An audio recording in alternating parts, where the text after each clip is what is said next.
When you're a kid, the idea of the Russian defense minister, that would be a very strict, cold kind of person. Actually meeting him and finding that he's a fan. How are you? Ivanov, Minister of Defense of the Russian Federation. Nice to meet you. Good to meet you. And he bought Love Me Do, and he openly admits it. It's a great satisfaction of people learning English through our songs. It's something we never imagined. But we never thought, yeah, but it's beautiful. Now you can see. It's great. It's really good. And finally we come here and see it in practice. It is amazing, you know.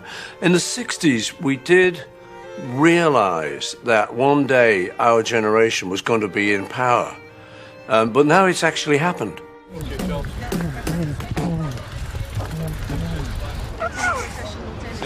All right, man. How does it feel cycling around here the day after? Feels great, although we just got stopped by the Russian police and the Cycling Bureau. Выключите. Здесь снимать нельзя. Объектив закройте. You filmed here last night. I think we were doing a show here last night. You can't imagine exactly what it's going to be like to do back in the USSR in Red Square. It's a special sort of song for the Russians. Yeah. Come on. Ruski. All right, man. Take it easy, yeah? Spasibo. As we got nearer and nearer to it, you start to realize, wow, it's really a special song. It was banned and it was all very sort of forbidden. And suddenly out of the West, there comes this guy writing this song about back in the USSR. He must have thought, oh, they're writing about us, you know. Spasibo. Spasibo. Hey. Good show, huh? Я был вчера. Beautiful. You've been yesterday. Oh, yeah? Я маме по телефону давал слушать. I called my mom and give her a mobile phone. Listen. Okay, excellent.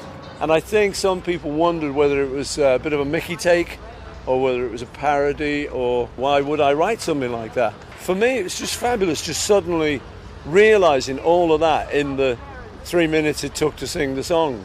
Just seeing them all right here, that whole stretching back there, filled with people. And then me singing back in the USSR. And the place just went electric. It's just like someone put electric current through it. And then, of course, you know, suddenly start doing the lines about Ukraine girls and Moscow girls. And I think, of course it's going to go down well here. It's a great unifying thing, you know, music. People don't have to understand the language. Whoa! Hey, baby! Here! Hey! How are you doing, okay? Привет! Who's driving this vehicle? What's name? Anya. Oh! Beautiful. Спасибо. Yeah. Комплимент. See you, man. Bye-bye. It's really amazing historical day just to be here, even as a tourist, you know, like now, just to be almost cycling around Red Square. I didn't realize you weren't allowed to ride a bike here.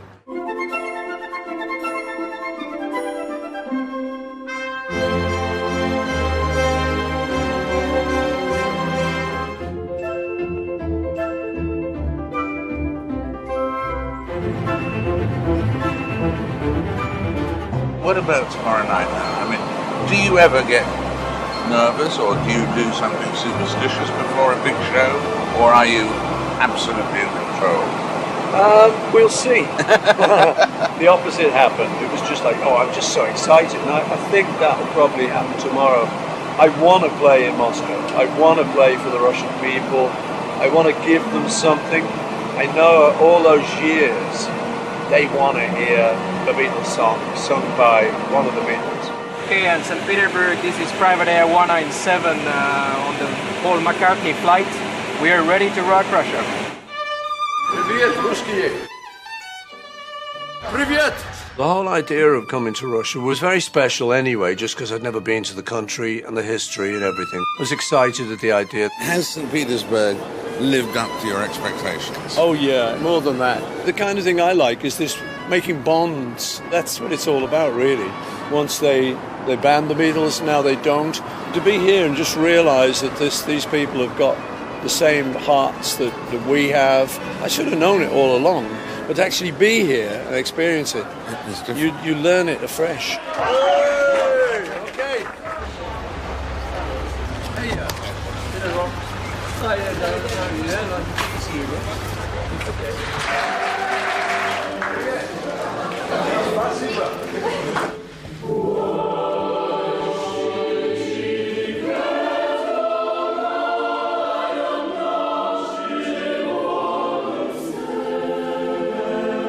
I'd been asked to do a masterclass in St. Petersburg to give something back to the Russians before I went and did the big show and sort of was the big dude.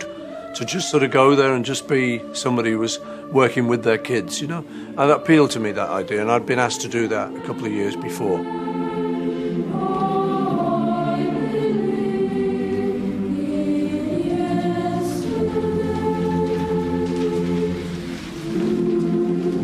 So I went to St. Petersburg, to the Glinka school, and heard young gentlemen playing music.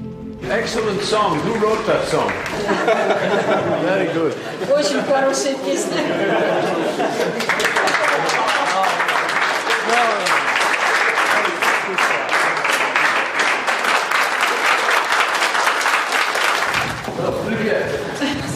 Oleg, and that is Oleg. Yeah. So am I getting some private time with them? Yes. Good.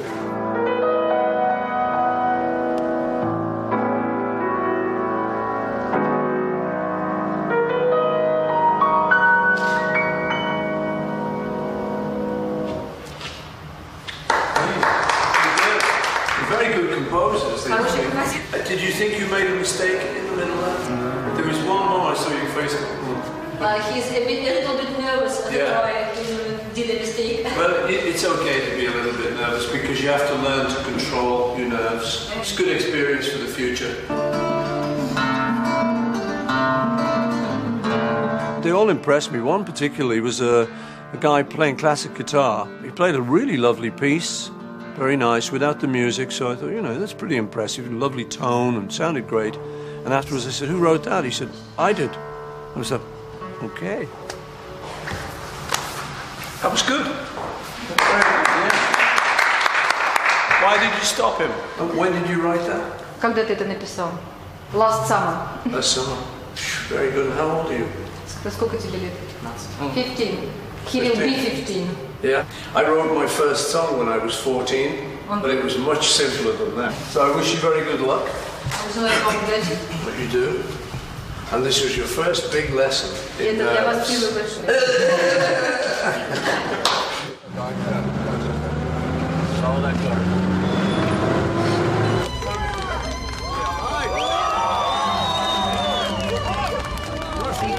Going to the Conservatory of St. Petersburg was really amazing for me for one main reason. I was actually going to now walk the steps in this day and age that Tchaikovsky walked then. It's really exciting to be in the same school that such great people as Tchaikovsky came to.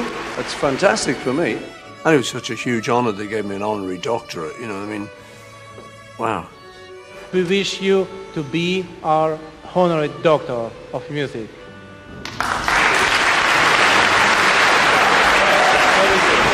Привет!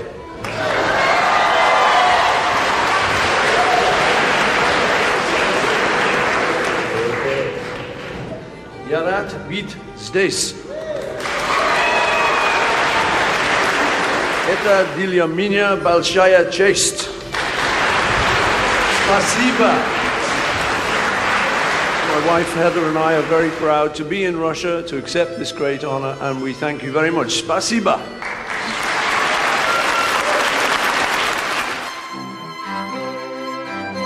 We got a private viewing. The director of the Hermitage showed us through the whole place and gave us a little potted history as we went. It gave me a good perspective on a section of Russian history and why St. Petersburg was such a beautiful city. Little special things like that made the whole journey very special.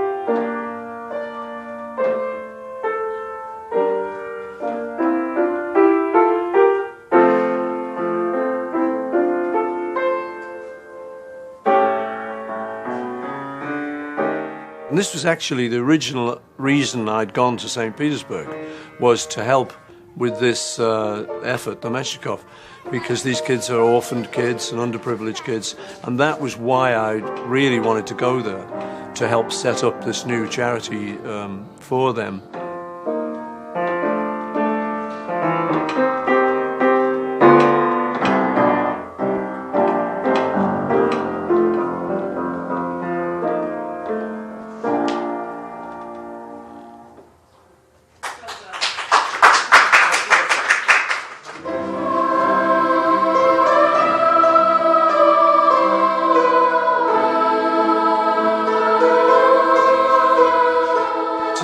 Them, knowing that now they were orphan kids, and you look at each member of the choir and you go, oh, and you know there's a story there, there's a big story, and suddenly there they are.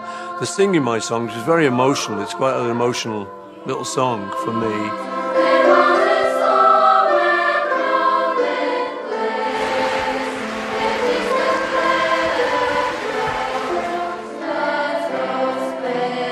I just got the feeling that these kids were there, giving it their best, that somehow music and this whole thing was going to hopefully give them a better life, give them something to look forward to, something to aim at.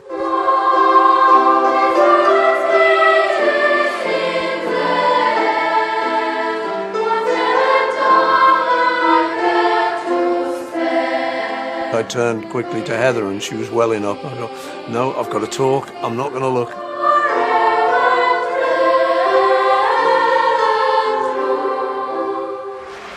What really got me was looking at them all and thinking, they're in their Sunday best.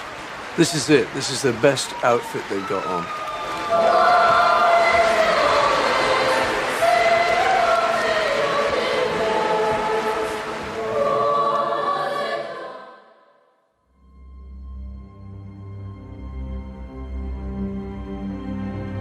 We had this visit with Mr. Putin, which was great. It's a real honor going into the Kremlin. It was kind of slightly strange, being met by a general. It was very Russian, and then walking through these miles of corridors.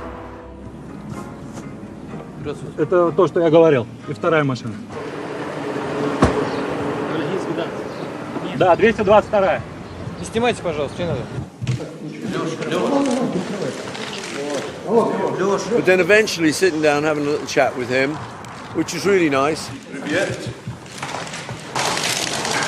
He's invited me to sit here. You got to realise, deep down, he's an ordinary guy, like we all are, but he's an important man.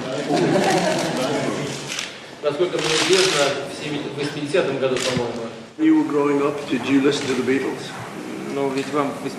Yes, it was extremely popular. It was like a gulp of freedom. Your music was like an open window to the world. It was banned by the authorities, I understand. It was considered at this time a propaganda of some alien ideology. So we talk about landmines, which was great. Be able to get our 2 pennyworth in about that. Maybe you know that Heather and I campaign against landmines. Do you know this? Yes, I know. And I know that your wife is very actively involved in that. Do you think one day Russia will be able to join the ban treaty, or do you find it too restrictive?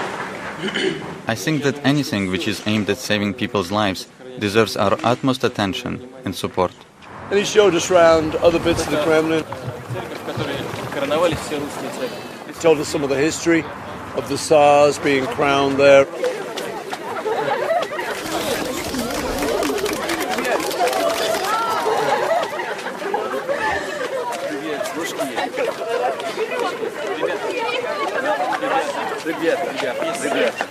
That's boys and girls.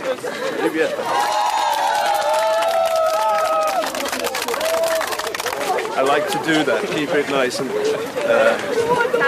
casual, yeah.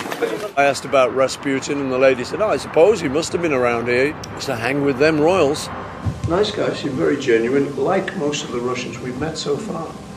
And he's from a working class family, as we are. He's got those values. No wonder the people like him.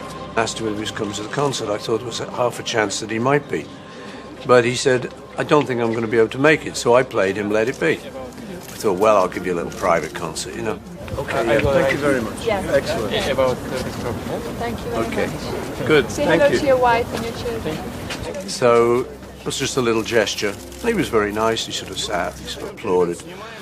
So I thought, well, that's that. You know, okay, he's not coming. That doesn't matter. We're going to still do the concert. After so many years of looking at an audience, that if somebody starts to leave, or somebody starts to move, or a little group of people start to do something, I notice it. I suddenly saw a rustle in the crowd, saw a lot of people turn round.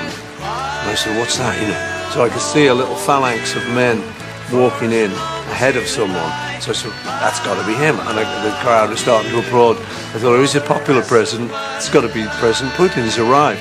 And all the same time, I'm still singing, remembering my chords, remembering my words, trying to keep it all together. But, you know, my mind is boggling, going, wait a minute, the Russian president just walked in with, you know, half a dozen KGB men. Long live all of us crazy souls.